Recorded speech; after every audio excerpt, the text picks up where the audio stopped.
there. As you mentioned India, I have a team over there right now as we speak in New Delhi working on this. There's resistance in India to certain row crops and other meats and products. They're, like you said, they're very difficult nut to crack. I agree with that 100%, but they've been quite forward-leaning. The type of offers they've been talking to us about have been the best we've ever received as a country.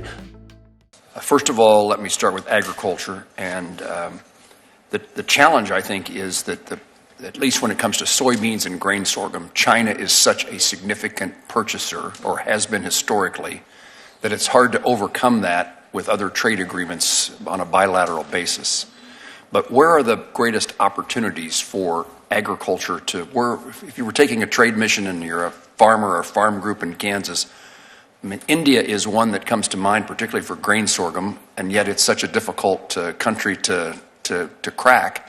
What is your plan? How do you overcome and China complicates the need for agriculture producers in Kansas and across the country to be able to sell their commodities to China complicates the issues that you face in trying to get a trade agreement, a better trade agreement with China. Rare earth minerals is certainly a component of that, but in addition to that, in the United States, that purchase of those commodities is critical to the economy of many rural states.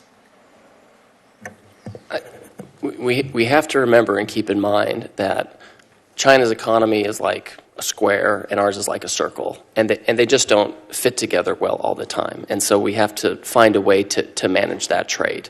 And I know that our farmers would love to just have free, unfettered access into every market in the world, and we're achieving that with a lot of markets, right now, which is great.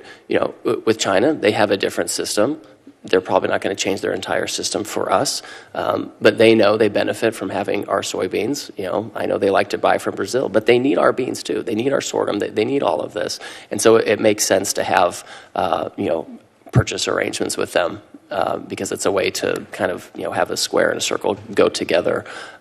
So for sure we believe that.